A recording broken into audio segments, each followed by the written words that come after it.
10,000-foot overview. There's definitely some other things that we can dive into a little bit more into the nitty gritty, but I want to make sure that we're just on the same page in terms of how the lower half is generally designed to work. So let's dive right in. Gonna skip through the introductions. You guys both know my story, not too worried about it. So, defining the lower half. I want, we've got both of you guys in here. Give me your best being able to kind of put a simple definition around the lower half of a pitching delivery.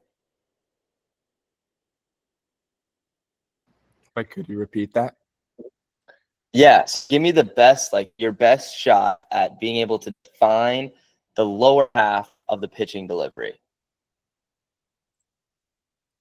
It's when you push off the mound so that you could get into your block. Like, it's just the main way how to get power out of your pitch, especially for the back leg.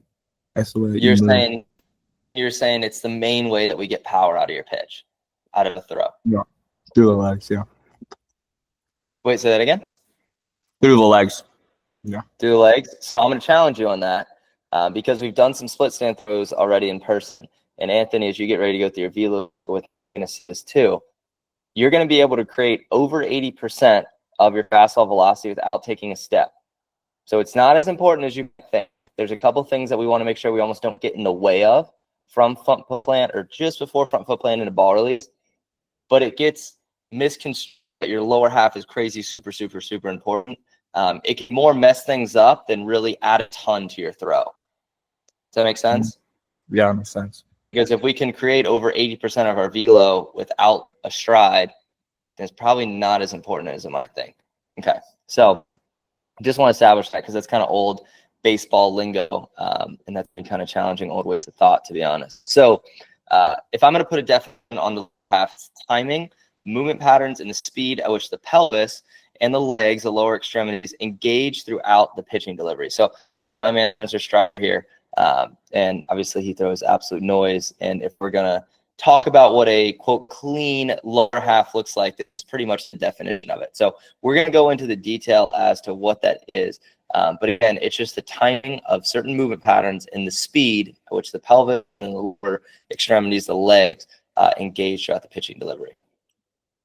Okay, so what influences the lower half?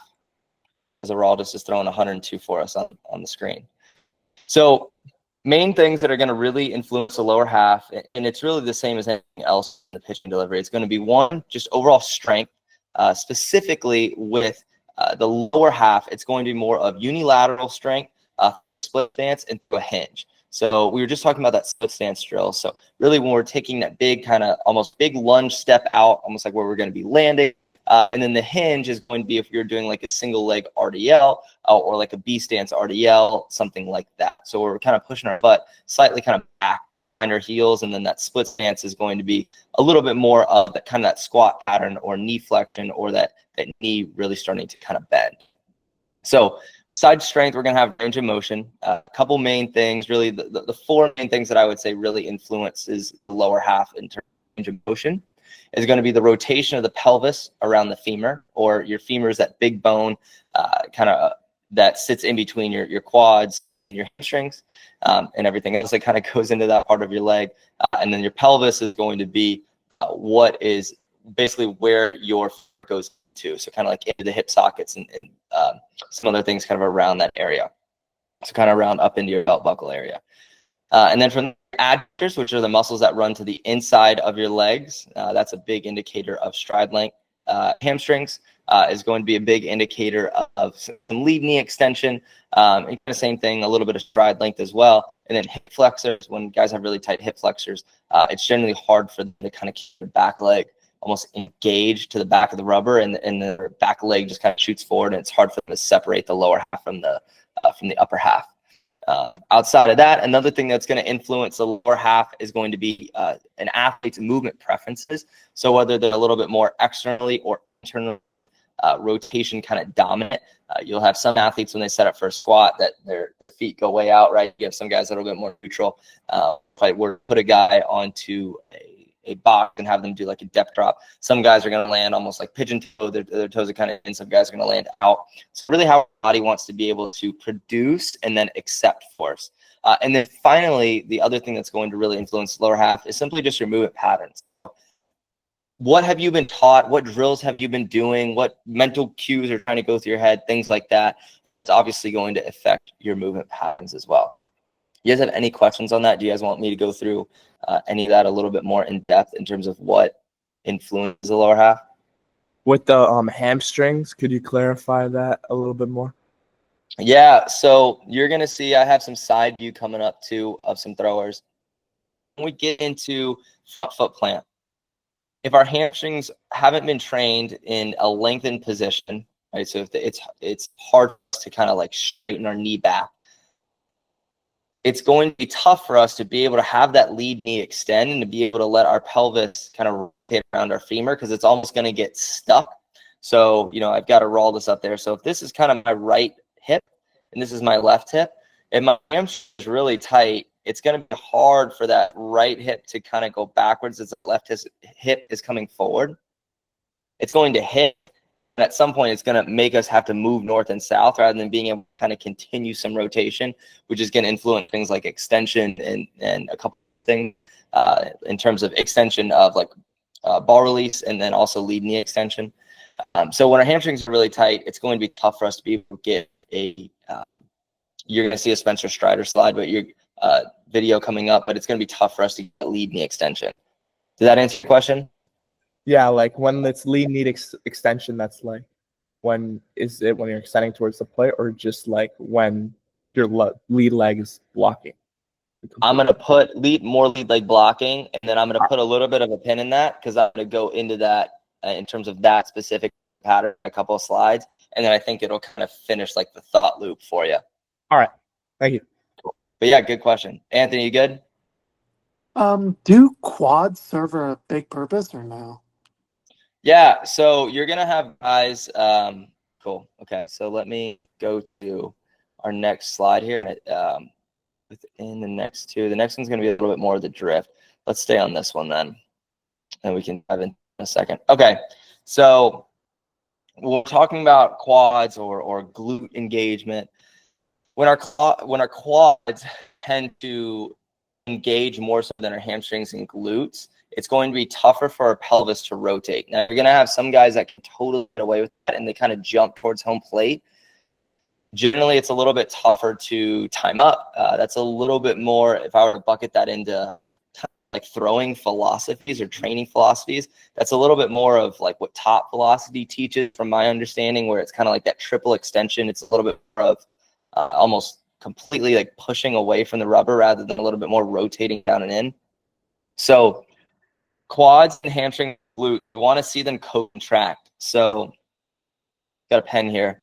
If this is my femur bone or that big bone in my back leg, and I've got quad on one side, my hamstring on the other side, you know, my glutes kind of up here, I want to see all three of those main muscle groups along with some of the smaller ones, glute med, glute min, and everything like that. I want to see them grab on to that femur to be able to basically hold that in place. And going back into what you were saying, Ryan, like I do want them to produce force. I don't want it to be slack and be nothing. And it's going to set up some of the things into our delivery. But we want, you know, kind of what's called a co-contraction. So we want everything to be firing when we kind of hit at the bottom of our squinge, which I'll talk about. Sense? Anthony? Yeah. Do you want me to explain that a little bit more or different in depth? Is that good? That's good. Okay, cool. All right. So let's move on. Okay. So lower half movement pattern. So let's start to talk about, you know, what you see on TikTok and Instagram and whatever all day long on your back leg. Okay, so a couple things in terms of movement patterns of the lower half just to start. The two main things that I look for when I'm assessing an athlete's movement patterns in regards to their back leg, I want to just see how they're setting up, and I want to see their first move. Going into a setup, so I've got Josh Hader there.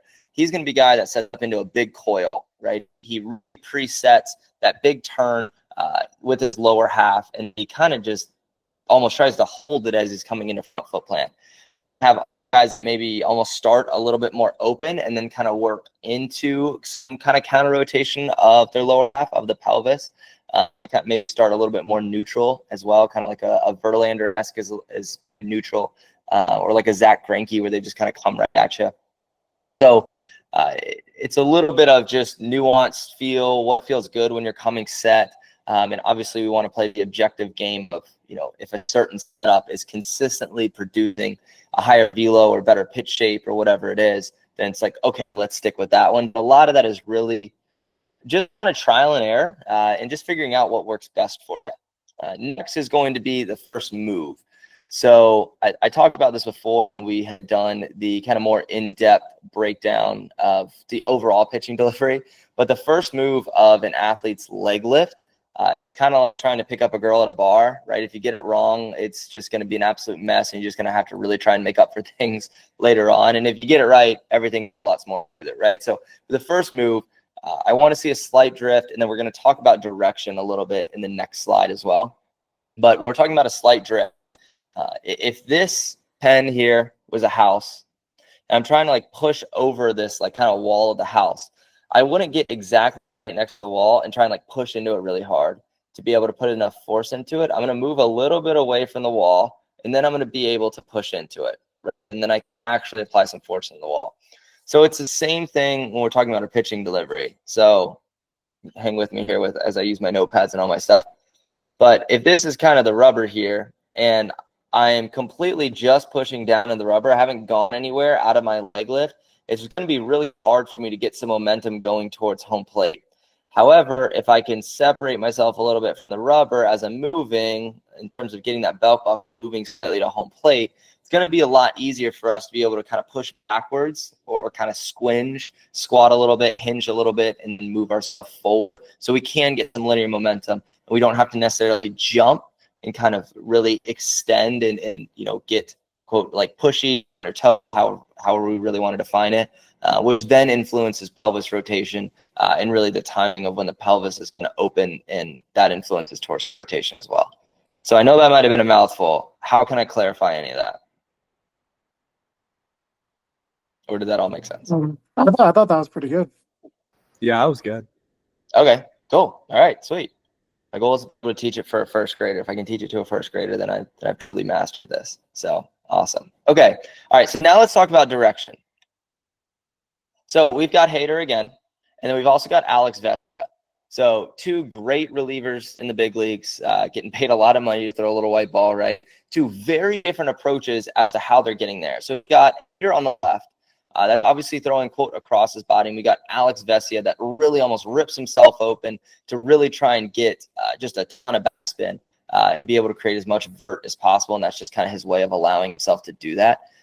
So Vesia also has, in terms of like induced vertical break, he has the highest average induced vertical break. And this is probably just one of the ways that he's able to kind of help him get there. So what's cool is, as crazy different as they are, I mean, complete opposite ends of the spectrum, they do a lot of similar things. They're going to find that squinge pattern. They're going to squat a little bit. He's going to have some flexion, and then they're also going to kind of push their butt back. But obviously, Hader is going to be taking himself kind of towards the lefty into that kind of hinge squinge pattern where his direction is going. And then obviously, he's going to rotate his torso really far around his lead leg. So has some probably crazy hip mobility, thoracic mobility, things like that. Best just absolutely take himself the other way and go really hard to the right-handed batter and just open everything up so he can basically try and put as much backspin on the baseball as possible. Now, again, they're super different, but if you watch them and spend some time watching them here, there's a lot of things that they do really, really similar. It's just their direction in terms of where they're kind of taking their momentum is a little bit different. What do you guys think of that slide? How is that even possible with Alex Vesia? Like, he's going all the way to the right, but yet it's still like coming out good. Because when the Dodgers tell you, hey, if you get your fastball to be able X number of inches of induced vertical break, we will pay you $750,000+ a year. You figure out how to do it. Oh, okay. Because I'm like watching his front foot, and it's like it's going off to the right, and his whole body pulls away off that way. So does his head. Here's His the head biggest even difference. So here's the biggest difference between amateur coaching and professional coaching. Really high level professional coaching that wins championships, Dodgers and even the Astros, right? They backtrack. What do they want to see the baseball do as it's crossing the plate? And then they allow the athlete to athlete with some guidance for sure. But they say, hey, like, we need you to do this, figure out how to do it. And if you look, I almost included this as well. Vesia's arm angle has actually shifted increasingly up since his first year into the big league, since when he debuted. And it's up I think 7 or 8 degrees. And again, it's just because they told him, like, hey, this is your role. You're going to come in, you're going to backspin the hell out of the baseball. And however you do that, we don't really care.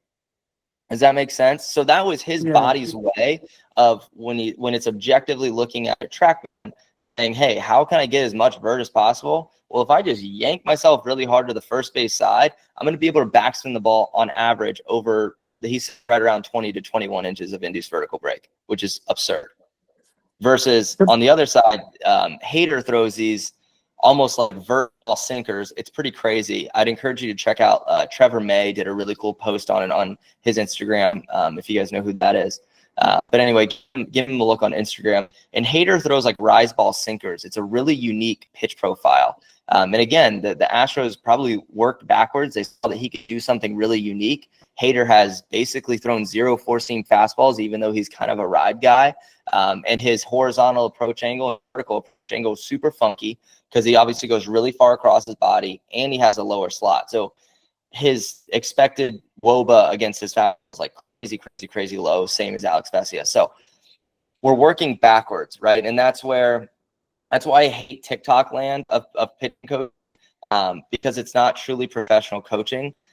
Because they just tell you, like, if you saw either one of these two guys, Alex Vesia or Hader, throwing a bullpen at a little league, and you didn't know who they were, and you couldn't really see velo, you'd be like, that looks probably crazy, right? Like, they need to fix that. Two of the best relievers on the planet at doing what they do, and they get paid an absolute shit ton of money to throw a baseball. Does that make sense? Yeah. Yeah. So we always want to work backwards in terms of what do we want to see the pitch do, right? Because we want to lean into what we already really do with how the baseball is going to spin the hand. And then we want to look into, okay, well, like, let's see if the athlete can just athlete and allow himself to kind of solve the problem. Does that make sense? So 2 different ways to be able to honestly create pretty similar pitch profiles, and obviously have 2 different lower halves to be able to do that. Thought that this was really cool as a pitching nerd. So anyway, do you guys have anything else you want me to share on that? Nah, it's just pretty nuts, like the way that the Dodgers pitcher pitches. Yep. Yeah. No, it is. It is, and it's really good. So cool. Could Okay, could that be bad for his arm at all, or no?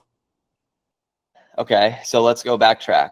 If he got hit more and was in the big leagues and couldn't make $750,000+, who cares? It, like, performance and health don't always go hand in hand. Okay. And I would argue, like, you can train anything in your body to adapt. Gotcha.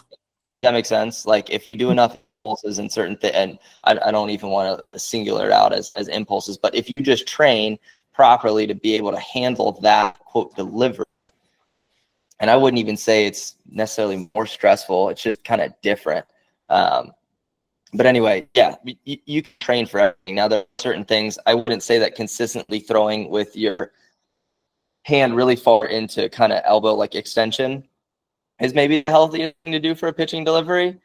But, and I wouldn't say it necessarily in like directly correlates like fastball velocity, but like, for just hang with me that it does, and it gets you to the big leagues, then we're going to do that. If nothing else works, like, the goal is to pitch in the big leagues, right? So doing something helps your chances of doing that, but maybe, quote, decreases arm health. Like, you got to be able to perform. Like, isn't necessarily just about like being healthy. Does that make sense? Yeah. Yeah. Okay, cool. But good. But I don't know if he threw, quote, normal. He might feel better. Like, you know, he's shifted his arm angle increasingly over the years, and he had like almost 7 appearances in the big leagues. He's obviously feeling pretty good. Okay, got our guy Paul Skeens here. And if you watch TikTok, if you just took water bags and just took them around PVC pipe and stuff too, then you'd automatically be Paul Skeens. But that's that's just not how it works. So we're going to dive into like what he does actually really well with his lower half. So, okay. Back leg. So we've been talking about this like squinge and stop, or at least the squinge, right? So we're going to have a little bit of knee flexion, is the spot, and then we're going to have a little bit of that hinge, which is pushing the butt back a little bit. And everybody's going to vary a little bit dependent upon some of the things that we talked about with strength, with movement patterns, with movement preferences, range of motion, things like that. But what I want you guys to watch is you're going to watch Skeens go up, kind of come back down. He's going to catch that kind of squinge. You're going to see the amount of knee flexion stop, and then he's going to go through the drive phase, and then his back leg is going to internally rotate, and his ankle is going to evert or kind of roll down and in, and then that back knee is going to drive down and in into landing as well. So he's going to come up in the leg lift. There's a drift, drive phase, internal rotation, ankle eversion, back knee drives down and in. No matter whether it's Vestia, even go back here, might be a little bit different to see kind of from the back view, right? But you're going to see him squinge and stop, drop phase, down and in. We'll wait for Vestia's again. But you're going to see him come up, get a drift, squinge, stop, rotate down and in, and then go into front foot plant. Does that make sense? Pull up Skeens again. What's the stop in the squinge and stop? What part is it? Yeah, so when the knee stops flexing, so you're going to be, so here, let me pause it. I believe I can drag this too. Okay, so top of the delivery, I'm going to try and just play it and pause it. Boom, and then you're going to see him at some point basically hold this level of knee flexion. So if he were to not, quote, stop, his knee would just continue to flex over, like he would just almost go through the lowest single leg squat ever. So at some point, he's got to stop that amount of knee flexion. Then he's going to co-contract where glute, hamstring, glute med, all the fun stuff, adductor, everything is going to engage around that back leg. And that's going to help him as he's going to move into the drive phase. And that's kind of that direction, whether it's a Hayter direction or a Vestia direction. That's going to help him kind of set that direction and that linear move to home plate. Did that answer the question? Yeah. Okay, so it's just that when the knee flexion stops. And you will have some guys that can almost get away with it, like a Matt Brash. If you know who Matt Brash is, you can go in and watch his video. He almost just like right through it. He's also super mobile and really long levers and whatever. So there's obviously exceptions to all of this, but I would say that a large majority of the population is going to fall into kind of this category here.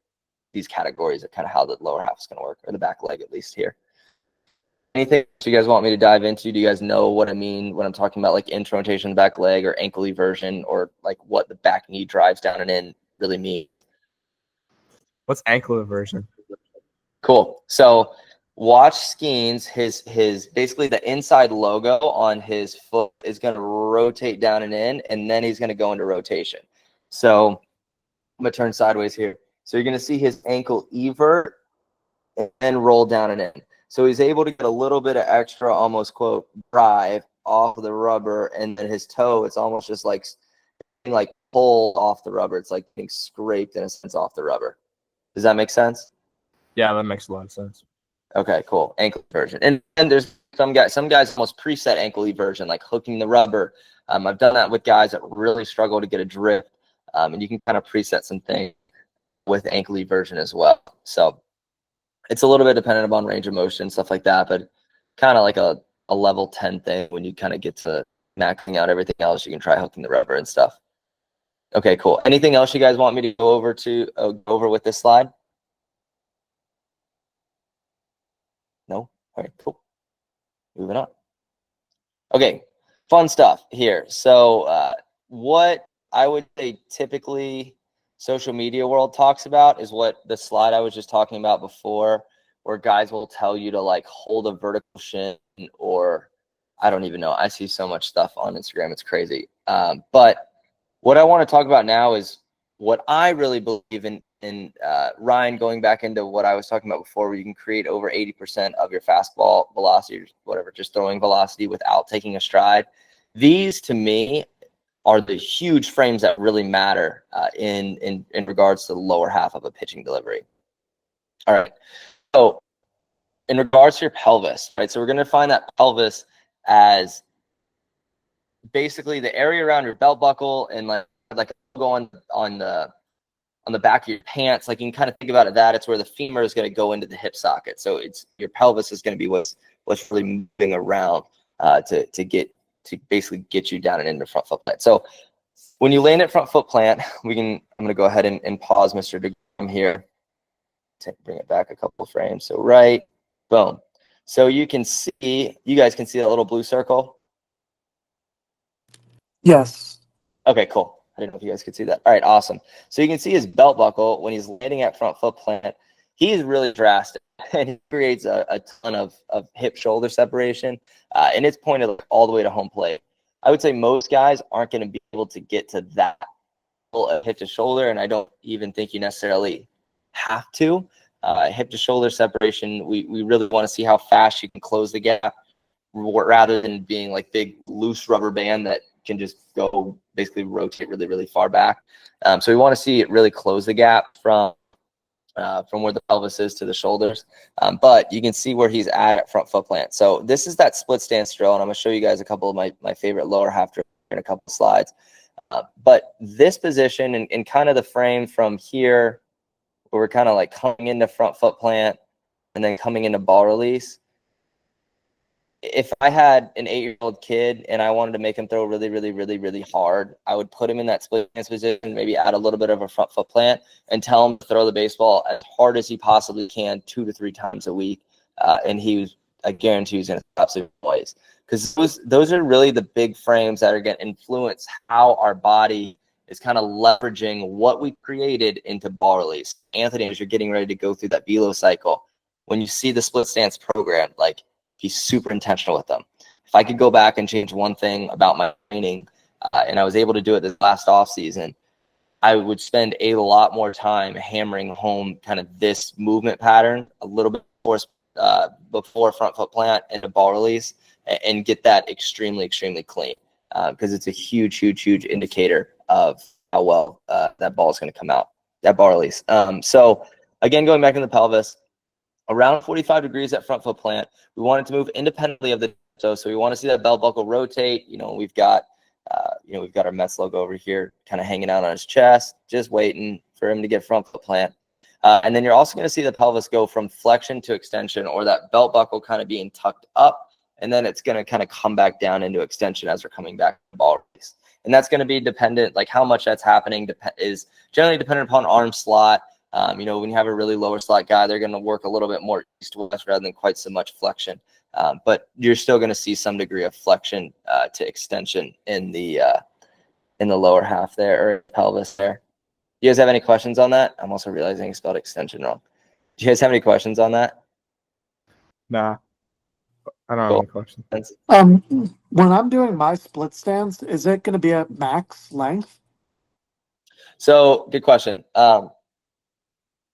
I generally like to cue guys to get like slightly uncomfortable. I would say if you're going to put a number on it, it's about 80% of your stride length, but slightly uncomfortable is generally how I like to cue it. And you can even, you could figure out, you can make like a normal throw and mark it and get an understanding of where, like what that length is of your actual stride.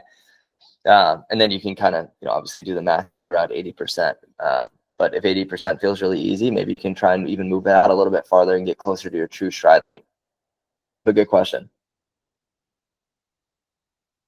Cool. All right, we'll move on.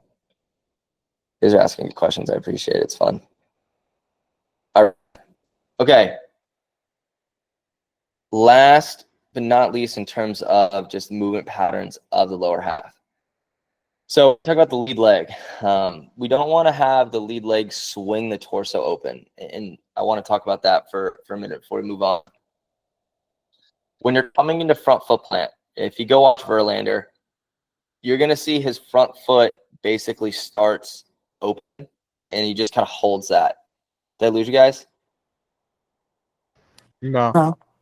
Oh, it's weird. It's completely frozen land. Anyway, you're going to see his foot almost start basically open, and he just kind of like holds that out of the gate, but it doesn't, his front foot doesn't pull the pelvis open too early, and the pelvis doesn't pull the torso open with it.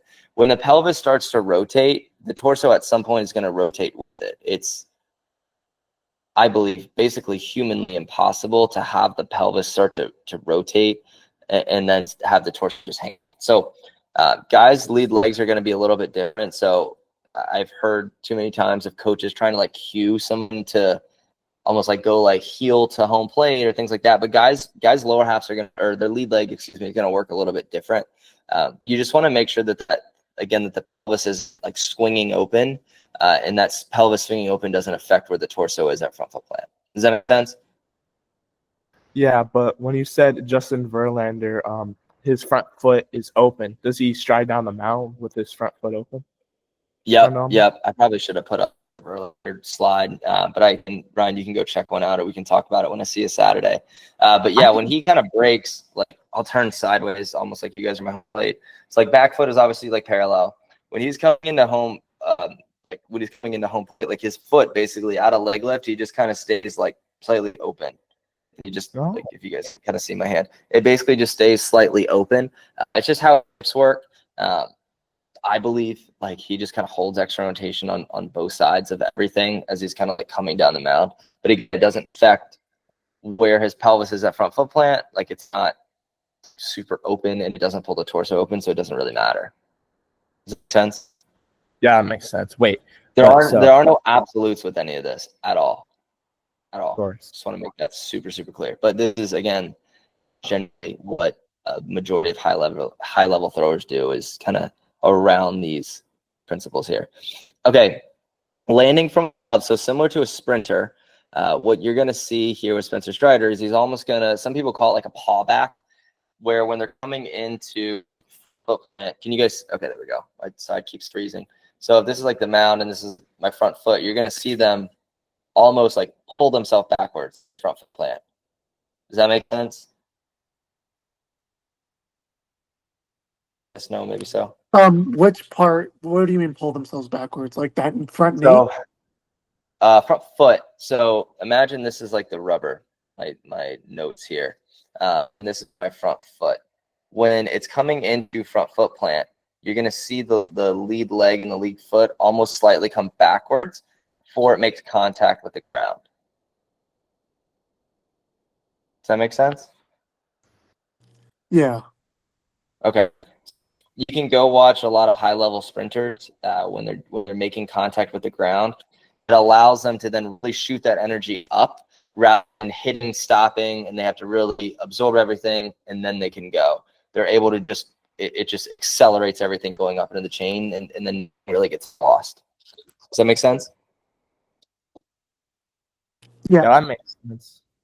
Okay, cool. So one way I really like to train that, and Anthony, you can mess with this again as you're kind of going through velo stuff, rather than just doing the split stance with both feet just kind of like down on the ground, you can like lift the front foot and really slam it ground at the timing of like the front foot, or excuse me, the pelvis rotating down into front foot plant, and then when that's happening, like the front foot is like literally pulled back. Does that make sense? Pulling like back. Yeah. Okay, cool. And then two other things that you're going to see high level throwers do. They are going to, their knee is going to be really stable. They're not going to have really wobble after they land at front plant. It's not going to just go all over the place. It's going to be strong and stable. It's going to give them a place to be able to just like rotate around. It's just like a big rod in the ground, then rotate around. So knee is going to be super stable. And then I've got Strider up here because he is super extreme example of what extension can look like. Now, it doesn't mean that this is what we have to shoot for. Again, it's dependent on guys' range of motion and single leg strength and stuff like that. And I wouldn't even say completely going crazy catapult lead knee extension really correlates to ball velocity, like how far it's moving. We just want to see it be stable and maybe go back slightly. Again, he's just like super extreme example of that. It can't hurt for sure to have a lead knee like extension velocity like this, but doesn't have to look like this. You just want to see it stop and at least go back a little bit. That means the pelvis is really just like trading places. Good there? Wait, I have a question. So For sure. does bringing your foot back help you get more on top of the ball, like or over torso, or over your pelvis? Almost Say that like, again. Say it one more time. does bringing like your front foot like kind of like back at the last second, because you said that it goes forward and then it comes just a tiny bit back, does it help you get over? Like you're like Your block leg. Yeah, your Over your block leg. and foot. It definitely can. It definitely can, because it's really going to help you, like I said, like kind of keep that energy up, and it gets things in a sense almost like out of the way. When you're really coming into front foot plant, and if you were almost the other example is like to jump from your back leg to your front foot, it's a lot of force to like absorb and then be able to rotate around. And generally it's going to put your hips and your like your femur and stuff in a weird position. So I want to say yes, but there's like an asterisk to that yes. Like some guys can definitely do that without having the full like paw back kind of like pullback mechanism. Did that answer your question? Yeah, that's my question. Okay, cool. Does anybody else have anything on the lead leg? No? All right, sweet. Sweet, sweet, sweet. Okay. So I'm on Canva. There we go. All right. So last big slide here. I just want to go over some of my favorite lower half drills and how they work and why I use them. So we're going over here first with the split stance 1. So you guys see I also have another constraint here with the I don't even know what to call this, like a hurdle. Yeah, hurdle. So what that also does is it really encourages the athlete here to basically not let the knee cave down and in. He has trouble with his knee stabilizing, and so we put that hurdle there to basically force him not hit the hurdle and make his lead knee be really stable. And then obviously from there, you guys can just watch what the split stance pattern does. It's simulating, now he's hit it front plant, and then everything has to go into kind of the spiral staircase where it's rotating from inside the left hip, and then this big spiral up into the throwing shoulder, and then from the throwing shoulder up into ball release. So split stance is probably one of my favorites. You can also add it with a little bit of a plan as you kind of master that, where you're then timing of when the pelvis rotation is going to start in terms of like the front foot plant as well. Next is going to be an abbreviated hover drill, or even just a hover drill. By the hover drill, you're going to watch Thomas's foot. He's going to start here basically almost in a sense at the bottom of his leg lift. He'd really be further out, but just a good cue. It's kind of like the bottom of your leg lift. And then I like to cue athletes 9 times out of 10. Most guys are going to fall into a little bit more external rotation bias, just from what I found, at least the athletes that I work with. And we're going to take that back right pocket or that like throwing arm side pocket if you're a lefty, be back left pocket. And I cue Thomas to kind of take it almost over, in a sense, almost like where if a guy was on deck on the first base side would be. So just slight little turn. He's going to kind of hold that as he's coming out. And he's going to really push hard down to the ground, in the middle of his foot, just to get the feeling of what it's like to kind of find that squinge and drop. Thomas is a guy that doesn't have a whole lot of the squat person or like the knee flexion portion. He's more of a hinge guy, and he stays a lot taller, just really elite rotator. And then I also have the constraint of we work on some things with the arm action, so you can see the connection ball and kind of starting in that abbreviated arm action. So that's a hovering pattern. And then we also have the hops over here. This is really the furthest progression that I'll take with an athlete when I'm working on their half. So it's them really catching the momentum that they've kind of made out of the drift. And then they're able to kind of basically on their own find what level of squinge they want to have in their motion, because we're adding in that little hop. You can do it with the little box as well. And it allows their body to figure out where they like to kind of co-contract and stop that knee flexion and then move forward into the drive phase. All 3 of these also swap in for a med ball as well. If you want to, give the pattern some love, but not have to make a absolute ton of throws as well. Any questions on any of those drills you guys want me to talk about a little bit more? Good. Cool. If you guys have trained with me, you've definitely done at least one or two of these. These are kind of like staples for me, even if guys like move really well in their lower half. I still like to, they're just kind of check-ins. It can't hurt with a lot of this. It's just, again, it's just the big patterns that, you know, it's Hayter or Vesia, or like you could even, you know, if I have a guy that would move like Vesia for that split stance, I just have him start really far open and he can from that pattern from where he would kind of land it from flip land. So, you know, Billy, we've worked together in terms of land more closed. I know you might have missed some of the Hayter slides, but, you know, we start you a little bit more closed on those. And when you're doing the hops or the hovers, I want to see you, you're a guy that might work a little bit less of kind of that back pocket, almost moving towards your, like, again, like towards the first side, kind of on deck circle land, and you throw a little bit more across your body. So that would totally mess you up in terms of how you move naturally. Right. So anyway, there's asterisks to this, there's caveats to this. But again, you can kind of set these 3 drills up and you can start to look at your own movement patterns and how naturally your body likes to move, and then put your own little spice on it. The one that I would say you don't really have to do much with is ops. Your body's going to move pretty much how it wants to move. And that's a really good one as you've kind of built up intensity for that kind of throwing day, and you can just send those and watch your body just kind of figure out what the most efficient movement pattern is for itself. So that was a mouthful too. But do you guys have any questions on any of those drills?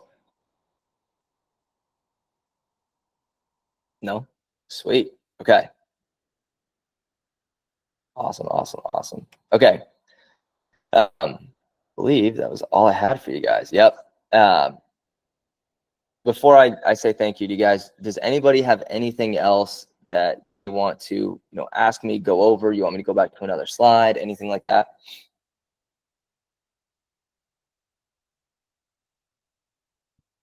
All good? Okay, sweet. If you guys think of anything, just message me. Cool.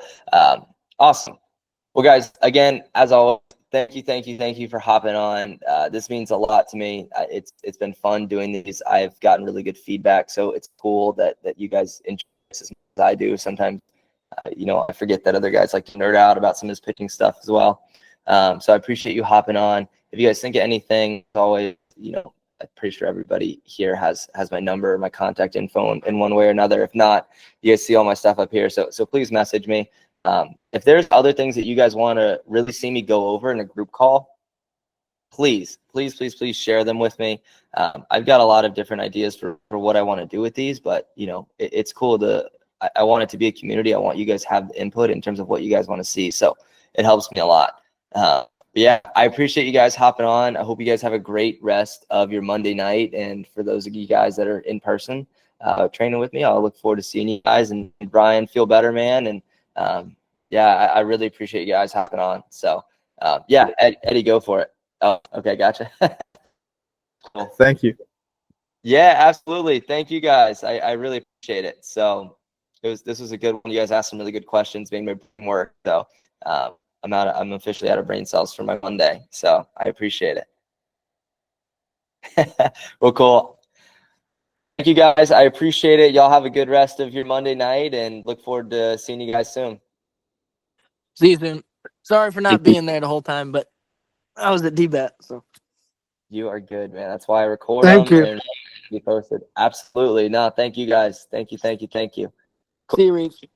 All right, guys. See ya.